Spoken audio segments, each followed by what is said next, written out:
I walked into my own workshop one Saturday morning and found Karen barefoot in my recliner, sipping my coffee, scrolling Pinterest like she'd just checked into a lakeside Airbnb.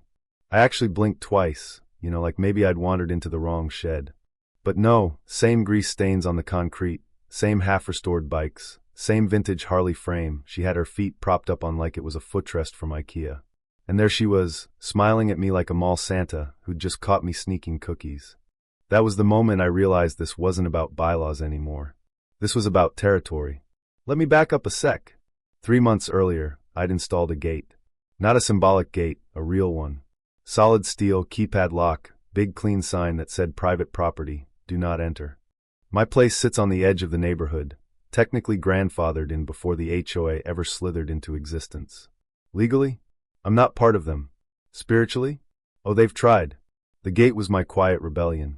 I was tired of joggers cutting through my driveway like it was a scenic shortcut, tired of letters about the non-compliant hue of my barn, and absolutely exhausted with Karen's Saturday clipboard patrols. Every weekend she'd stroll by like a bored prison warden looking for violations. The gate drove her insane. First came the polite notes, then the friendly check-ins, then official-looking notices that didn't apply to me at all. I ignored them. Figured eventually she'd go find someone's rose bush to micromanage. Instead, she found a side trail through the woods and let herself in through my unlocked back door one sunny morning while I was out grabbing donuts. I came home with a pink box of glazed and nearly dropped it when I saw her curled up in my recliner. Shoes off. Coffee mug in hand. My coffee mug. Oh good, she said, nodding at the donuts. I hope you brought enough. I just stood there, waiting for the joke to end. It didn't. When I asked what the hell she was doing in my private workspace, she gave me that tilted head smile and said, "We're reviewing whether this structure falls under community maintenance jurisdiction." Community maintenance. My grandfather built that workshop in 1978. I have the deed, the survey, the blueprint rolled up in a tube older than Karen's entire personality. But she wasn't interested in facts. She was interested in conquest. She walked around pointing at things. That window's cracked. That bench isn't OSHA compliant. This should really be locked when not in use. The board may need emergency access. Emergency access to my welder? I told her to leave. Calm. Direct. Final. She crossed her arms and sat back down. I'm not going anywhere until this is resolved. Now here's the thing. I could have called the cops right then. But I pictured it. Karen crying, claiming confusion, twisting the story into me being aggressive. No, that wasn't going to end clean. So I walked outside, took a breath, pulled out my phone, texted Dave. "You still got that leftover brick from the pool house job? Bring it, and the mixer." He replied with a thumbs up. "You want questions now or later?" "Later. Dave and I have history. He once built a chicken coop shaped like a tank because a neighbor complained about clucking. He doesn't need context for petty justice." While Karen lounged inside making HOA phone calls, Dave and I started measuring. We marked a line 4 feet behind the workshop door. Clean, straight, deliberate. We were going to build a wall, not a metaphorical one. An actual brick wall sealing off the front section of the workshop, leaving Karen inside a neat, contained, perfectly ventilated little chamber of her own entitlement. Before you panic, yes, she had water. Yes, there were outlets. Yes, there were snacks in the emergency kit. I'm not a monster. I'm just poetic.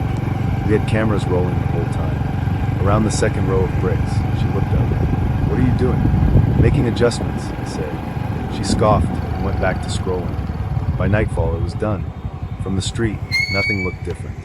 From inside, Karen had become a minimalist exhibit titled Consequences. I left a note by the vent. You wanted to stay. Enjoy. That night I sat with a beer watching the security footage of realization slowly dawn across her face. First confusion, then pacing, then the door handle rattling. She didn't scream immediately. That was my favorite part. The next morning I walked out with coffee. "Good morning," I said through the vent. "I demand to be released immediately," she barked. "This is unlawful confinement. Chateau trespass treating you well?" I asked. She cycled through tones, legal threats, medical concerns, emotional guilt.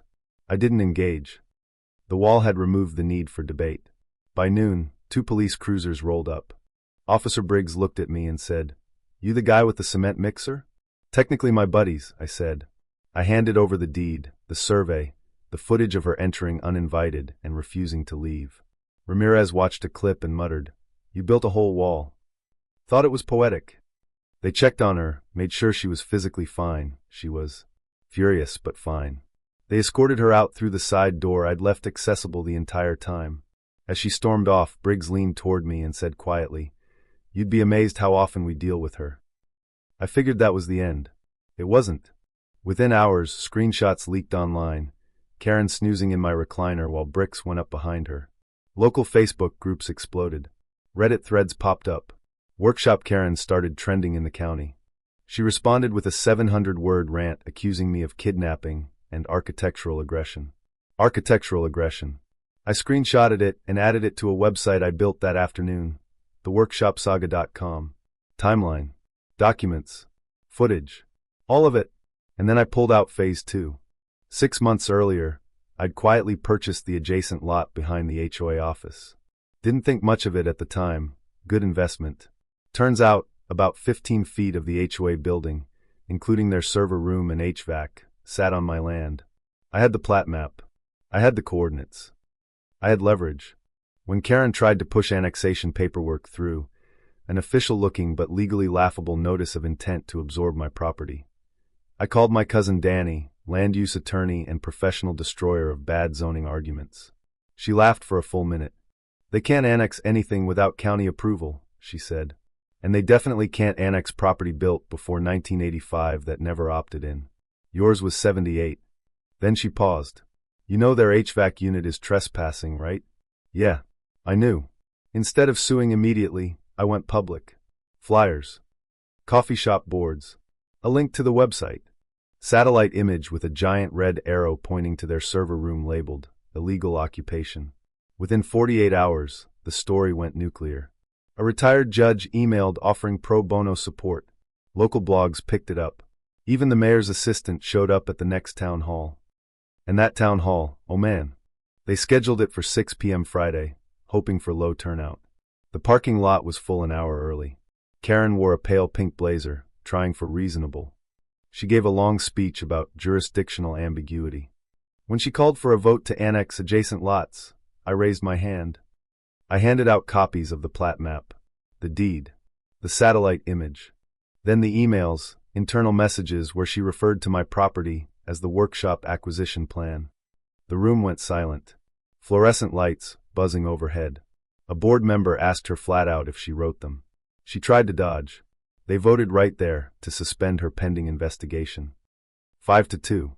She walked out without making eye contact. Within a week, she was removed. Within a month, she'd moved across town. Rumor says she tried joining another HOA board and was politely told there were no openings. The neighborhood changed after that. Fines stopped. Meetings became normal again, boring even, which is how they should be. People actually talked to each other instead of whispering about violations. I mounted the first brick from that wall on a plaque in my workshop, in grateful memory of HOA Karen's temporary residence. May she never return. It hangs above the door. And I threw a barbecue, workshop Independence Day. Bounce house. Local band. Dave in an apron that said brick by brick. People told stories. Laughed. Shared their own HOA nightmares. That night, after everyone left, I sat on my porch with a glass of scotch, looking at the workshop lights humming soft and steady. It was never about humiliating her. It was about boundaries. Karen gave me a fight I didn't ask for. I responded with documentation, bricks, and leverage. So here's what I want to know. When does standing up for your property become rebellion? When does enforcement become tyranny? And how far would you go to defend your space? Drop your thoughts. Tell me your HOA horror stories. Because the only reason this worked wasn't the wall. It was the moment the neighborhood decided enough was enough. And trust me, sometimes the most powerful weapon isn't anger. It's paperwork.